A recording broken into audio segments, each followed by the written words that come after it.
All right, welcome everybody. We are going to be going over this project called the Jacob in Austin, Texas. It's centrally located in a beautiful area called the Domain.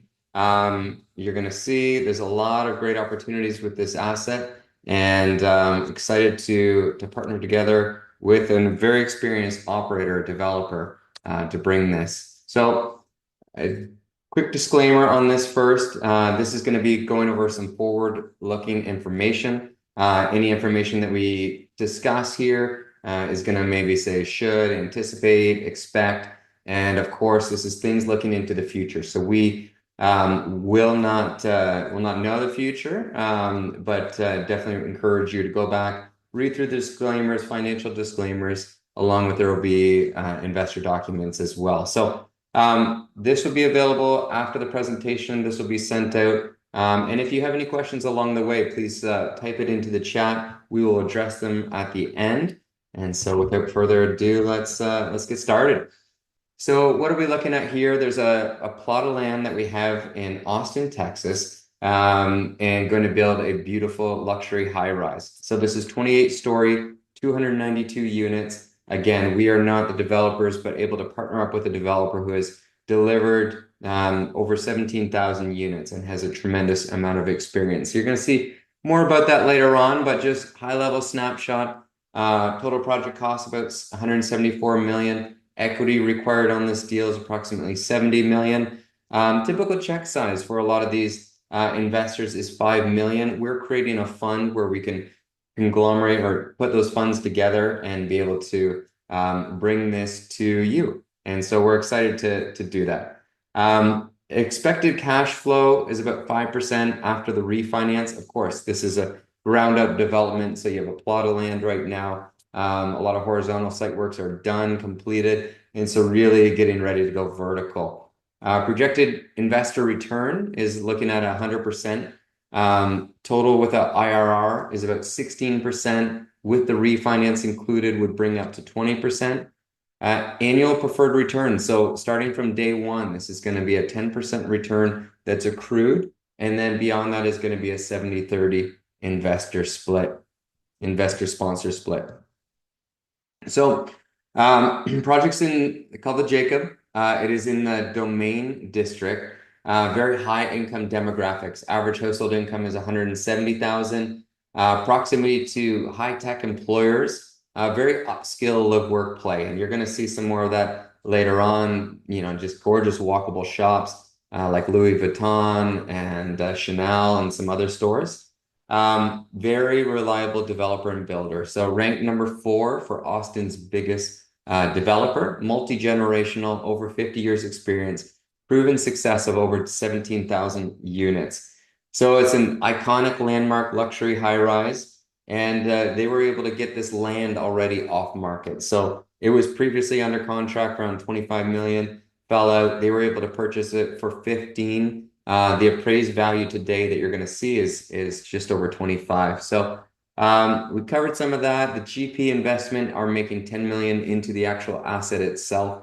And so there's a lot of skin in the game from the developer. And yeah, just a very safe and reliable asset. Early stage in the cycle, we're going to be getting into that. And Austin is one of the fastest growing markets in the country. So the finished product is going to look like this: 28 stories. The first 6 are parking garage, and then 22 above that are the apartments, penthouse suites on the top. Again, Gucci, Louis Vuitton, Tiffany, Chanel, just gorgeous stores close by. And for those stores to come to an area, it just speaks a lot of volumes for what kind of tenant is in that area and what kind of people. So we're going to go through, and this presentation will have 6 parts. We're going to talk about the team.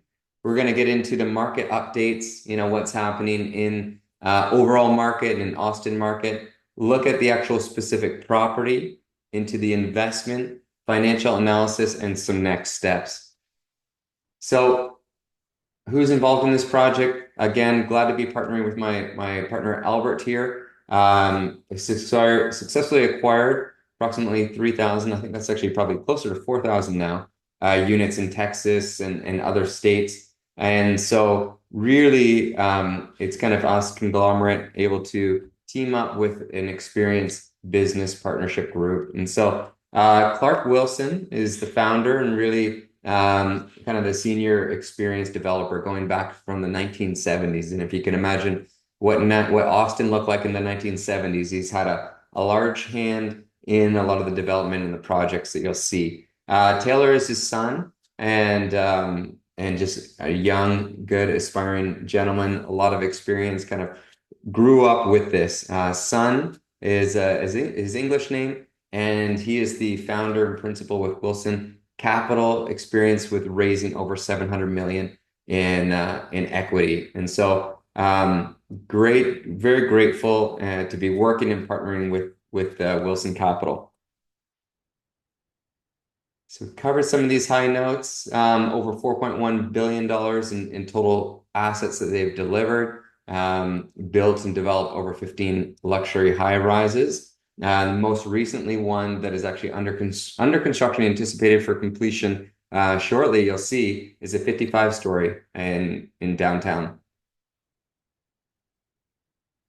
So long-term strategic partnership, really see a lot of value and a lot of ability to grow with this company, and excited to bring this to you. So what's happening in the market now? A lot of you, I'm sure, have eat and breathe and lived the space, and you kind of seen once interest rates started spiking back 2022, you had a lot of supply already in the pipeline coming online, and that supply came online, was delivered, but anything that wasn't basically already out of the ground, those projects were just put on hold, and so that, and you get an area with a really high demand. Those projects really come in later, and then you got a big glut needed. And so you're going to be seeing that. There's a graph we'll show later on that shows some of that coming. And so as you go through expansion, right, and then over delivery, and then now too much delivery, recession, people losing jobs, and being able to really just downsize. And so you're kind of going through that cycle. And really what you'll see where we're coming in is probably, nobody knows the future, but we saw the top and the bottom, and likely we're in this early recovery phase. So what do the demographics look like overall for renters? You can see here we are 2024. So Yardi Matrix was showing this graph, and they're showing, 25, 6, 7, 8, and beyond. You got a huge amount of influx of people, right? The future Gen Z, which is hard to believe, the 95 to 2009. I guess some of our kids will be in that age demographic, are really going to be driving that demand and driving that huge need. Yeah, a couple other things, delayed marriages, right? People getting married later, getting settled into their profession first, and then even some people on the older end of the spectrum that are just looking to no longer own a home. They're looking for a turnkey solution and just turn and go travel. So what does it look like on an overall supply? On the supply side, nationally, we're looking at estimated housing shortage about 3.8 to 4.4 million, according to Marcus and Millichap. And you can see just there's a huge need coming up, and so that really puts us in a great position on the real estate side. So affordability gap, a lot of you are familiar with the cost versus rent, right? The rent price right now is about $18.28, where your cost of home ownership at $29.42. This is again on a national scale, and so if you look at that specifically in these high cost areas, that's a really big gap, and it just creates a huge demand for apartments and for renters. So you can look and see in this graph here kind of what they're anticipating, annual demand at 85% higher than the long-term average. And so that was really almost, you saw that oversupply and then a glut, and now coming up on the other side. So yeah, what we're looking at here is just multifamily starts. Again, anything that didn't leave the ground, those projects were put on hold. Those projects were kind of put on the sideline. And so you're seeing a huge demand still continuing, but the supply dropping. And so that's going to really create some favorable results for us. Occupancy rate starting to tick up a little bit, which is great to see, but very much, a nice stabilized number in that 94 to 95 range.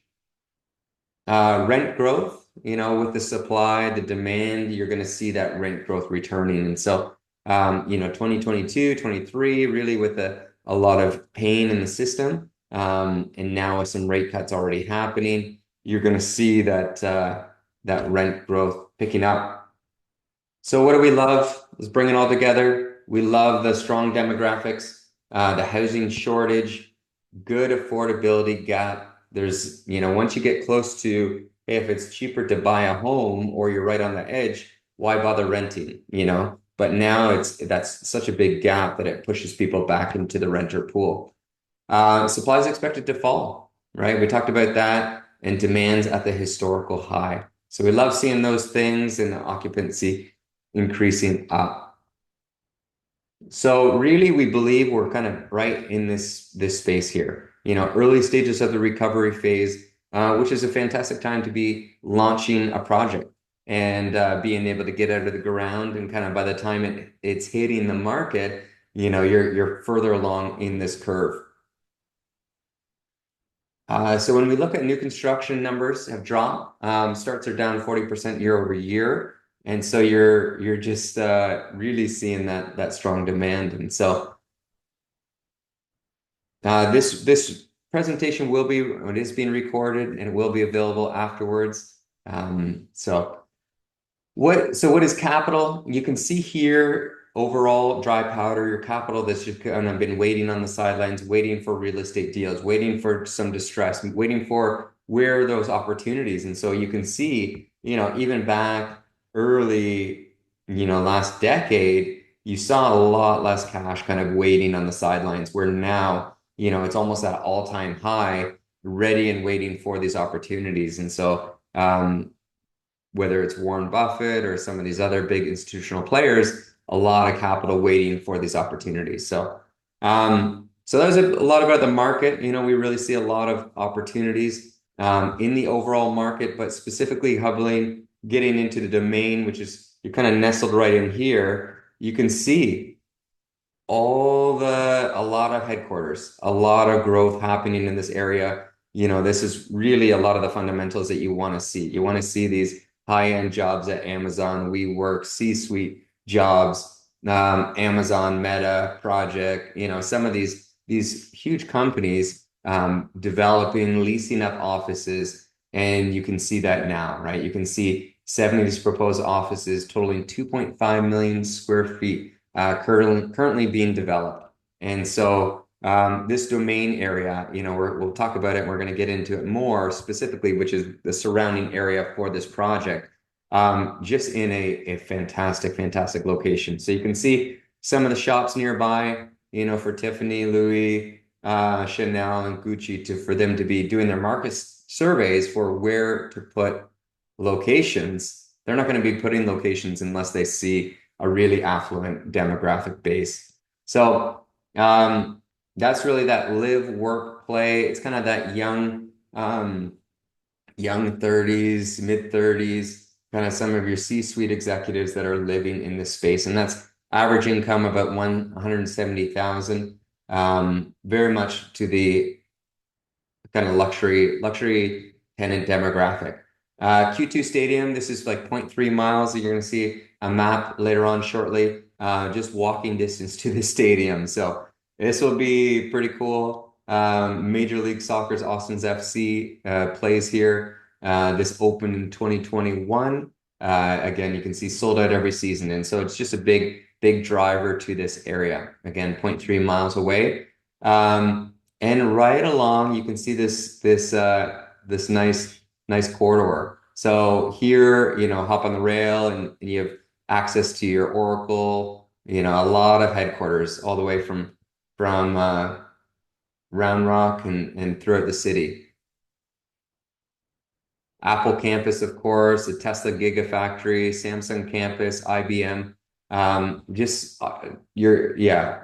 Austin is truly a gem and almost an incubator for a lot of these spaces. You have some nice medical as well in this area. So you want to see a nice diversified economy with different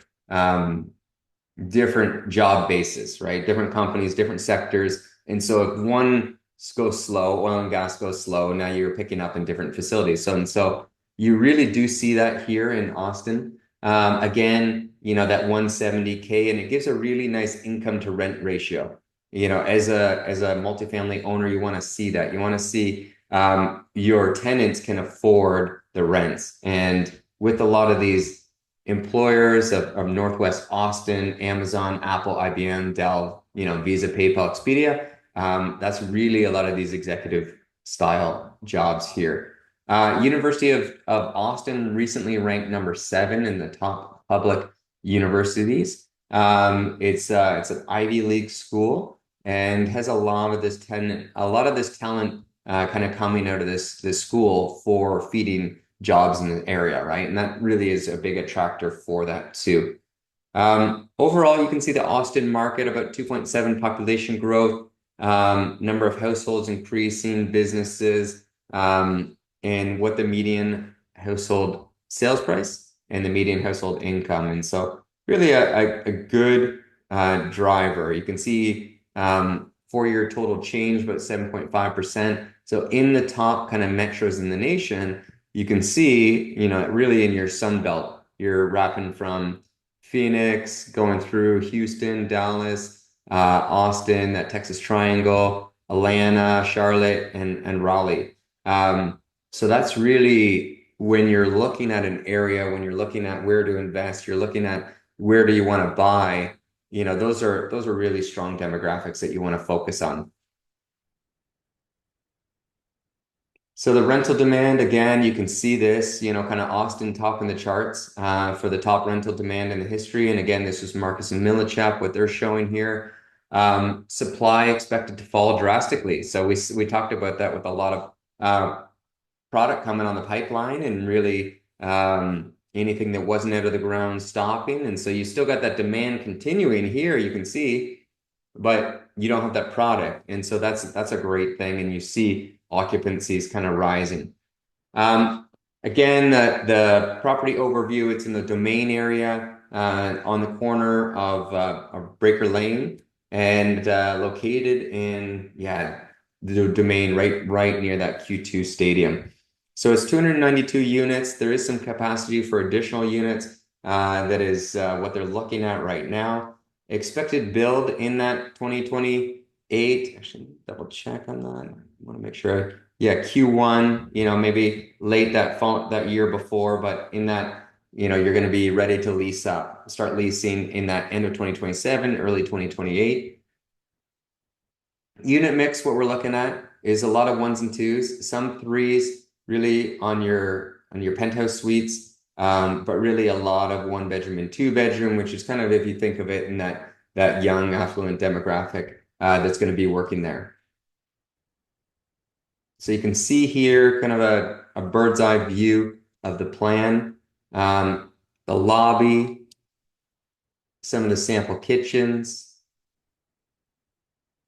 So what do we like about this office? This project overall, you're seeing that return to the office. You're seeing Elon Musk talking about it. You're seeing, Bezos and a lot of people just saying, okay, this project or this experiment we tried of everybody working from home, working remotely, just doesn't have the same yield. And so a lot of C-suite executives, a lot of CEOs kind of forcing people, hey, you're coming back in the office if you want this job. And I believe there's going to be some kind of hybrid to that. Maybe it's not a full 5 days a week, but a lot more of, hey, getting people back together, accountable, and not just, some you're seeing working a couple of jobs.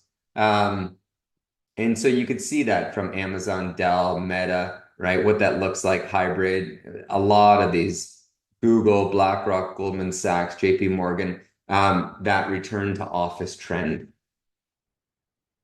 Class A rent growth actually leading the pack. So you can see here set with B and C and kind of what the forecast is. Class A leads the pack with rent growth. Again, what we're looking at, base rents around 3,697 for the 24 in the area, 419 a square foot. And that really is where this project, I think, has the ability to shine and come forth. And yeah, we're looking at that overall kind of projected IRR of that 16%. Again, 10% preferred return that's going to be accrued. And so anything that would not be paid out, because you're starting with a plot of land you're building, that's paid first. And then it would go a 70-30 split after. So if you look at it on a construction timeline, what does that look like? Kind of 2025, starting to go vertical, 2026, and then late 2027 is where your certificate of occupancy is granted. You're ready to lease up. People are ready to start moving into the units.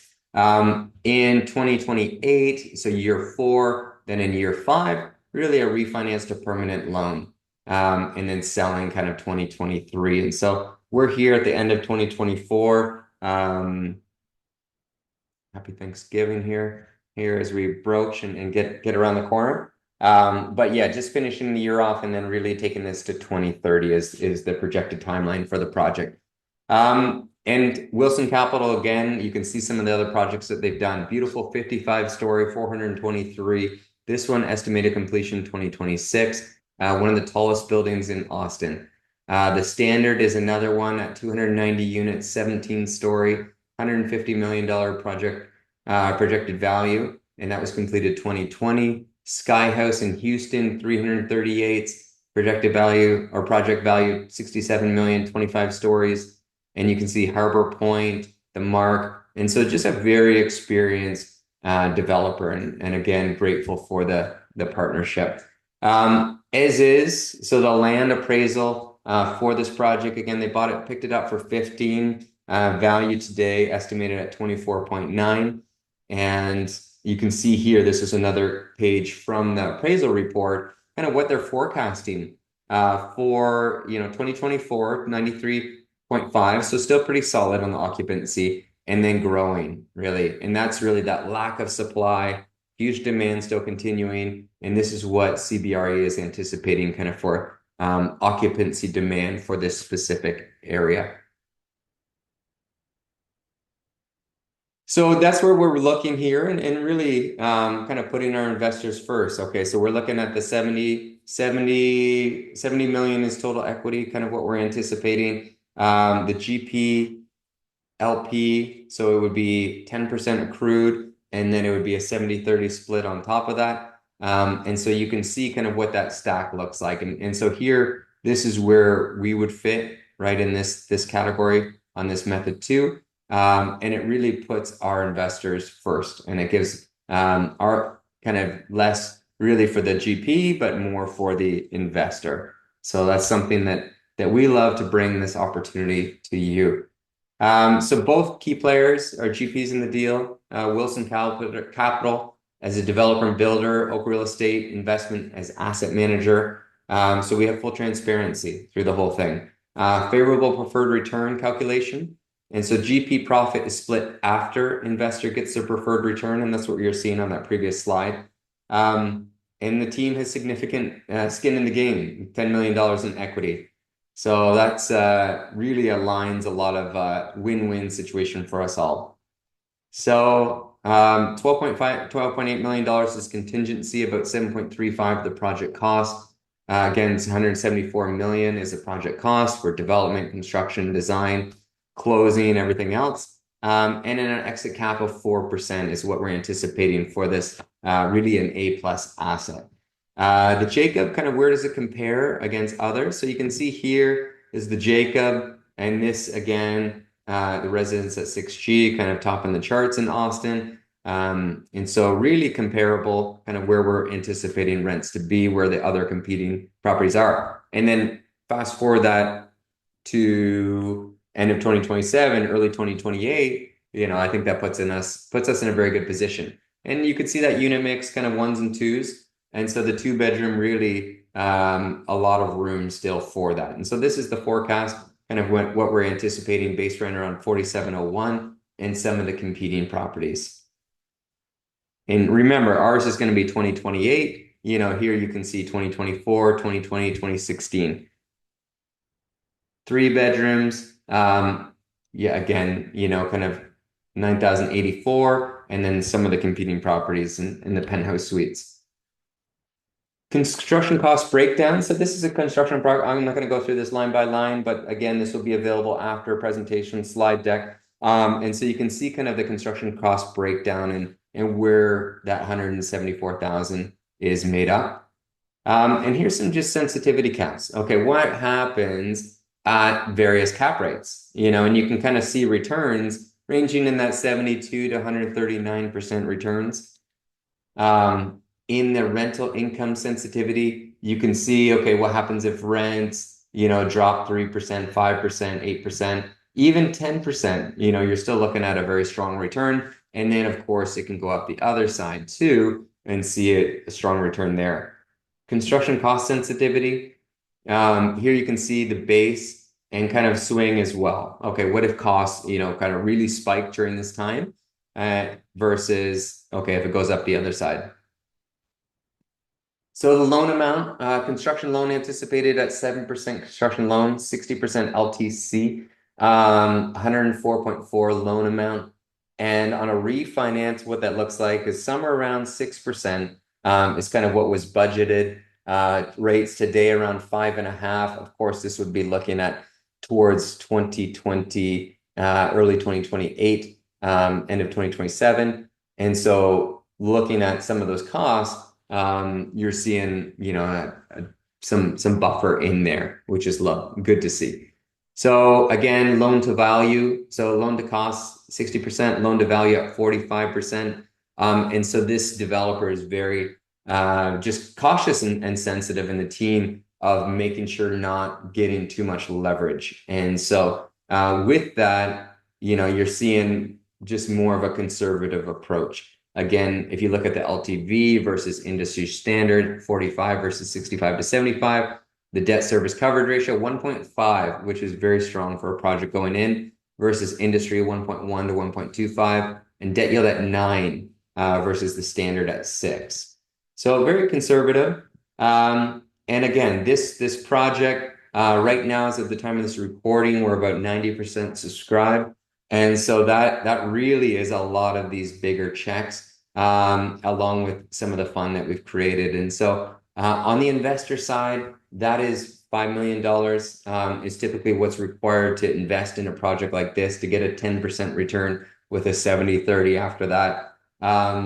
But really what we're looking at is creating a fund so you could take, smaller investment amounts and be able to partake in this deal. So there's 2 fees in the deal. There's really the asset management fee, developer fee, and then everything else there isn't, right? So there's no acquisition, no refinance, no disposition, no construction fee. And so that's that 10% preferred, right? And then 70-30 after that. Expense ratio, income kind of once we're stabilized, in that 2029 phase. So you lease up and now you're stabilized.